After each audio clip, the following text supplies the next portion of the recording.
RTC సామాన్యుడి వాహనం. సురక్షిత ప్రయాణం అని నమ్మి ఎక్కే ప్రయాణికులకు రక్షణ కల్పించాల్సిన వారే రౌడీల్లా ప్రవర్తిస్తే, అది తండ్రి లాంటి వయసున్న వృద్ధుడిపై బూతులతో రెచ్చిపోతే ఆ వ్యవస్థకు ఏమని పేరు పెట్టాలి?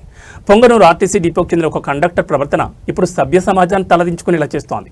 పొంగనూరు డిపోకు చెందిన ఆర్టీసీ బస్సులో ఒక వృద్ధుడు ప్రయాణిస్తున్నాడు. సీటు విషయంలో తలెత్తిన చిన్న వివాదం కాస్త పెను వివాదానికి దారితీసింది.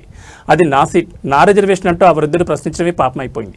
ఆ కండక్టర్ తన వృత్తిని మర్చిపోయాడు, మర్యాదను వదిలేశాడు. నోటికొచ్చినట్లు బూతులు తిడుతూ ఆ వృద్ధుడిపై విరుచుకుపడ్డాడు. బూతులతో ఆగకుండా ఆ కండక్టర్ చేసిన హెచ్చరికలు వింటే ఎవరైనా ముక్కున వేలేసుకోవాల్సిందే. నువ్వు మొగాడవైతే రా, బస్సు దిగి బయట చూసుకుందాం అంటూ ఒక బాధ్యతాయుతమైన పదవిలో ఉండి వీధి రౌడీలా సవాల్ విసిరాడు. తన తండ్రి వయసున్న వ్యక్తిని కూడా చూడకుండా తోటి ప్రయాణికులు వారించినా వినకుండా ఆ కండక్టర్ చేసిన రభస అంతా ఇంత కాదు. యూనిఫామ్ వేసుకున్నారన్న గౌరవం లేదు, ప్రయాణికుడే దేవుడు అన్న నినాదం అసలే గుర్తులేదు. ప్రజా రవాణా వ్యవస్థలో ఎలాంటి వారు ఉంటే మహిళలు, వృద్ధుల పరిస్థితి ఏంటి? పొంగనూరు డిపో అధికారులు అసలు కండక్టర్లకు కనీస శిక్షణ ఇస్తున్నారా లేదా అన్న సందేహాలు కలుగుతున్నాయి. ప్రయాణికులతో ఎలా ప్రవర్తించాలో తెలియని ఇలాంటి వారి వల్ల ఆర్టీసీ ప్రతిష్ట మంట కలుస్తోంది. గతంలోనూ ఇలాంటి ఘటనలు జరిగినప్పుడు కంటి తుడుపు చర్యలు చేపట్టి వదిలేయడం వల్లే వీరు ఇంతలా రెచ్చిపోతున్నారనే విమర్శలు వ్యక్తమవుతున్నాయి. ప్రస్తుతం ఈ వీడియో సోషల్ మీడియాలో వైరల్ కావడంతో జనం తీవ్రస్థాయిలో ధ్వజమెత్తుతున్నారు.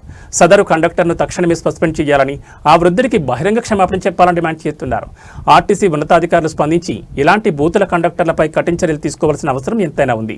లేదంటే సామాన్యుడు ఆర్టీసీ బస్సు ఎక్కాలంటేనే భయపడే పరిస్థితి వస్తోంది. ఏం మాట్లాడాలి చెప్ప?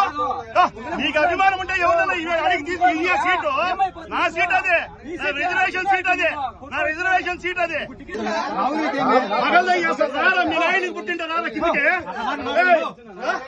రారా కిందికి రారా, నువ్వు పగలు తెంగుతారా, రారా నువ్వు పగలు తెంగల్లా, నేను చూడాలా. ఏంటి పోనాడు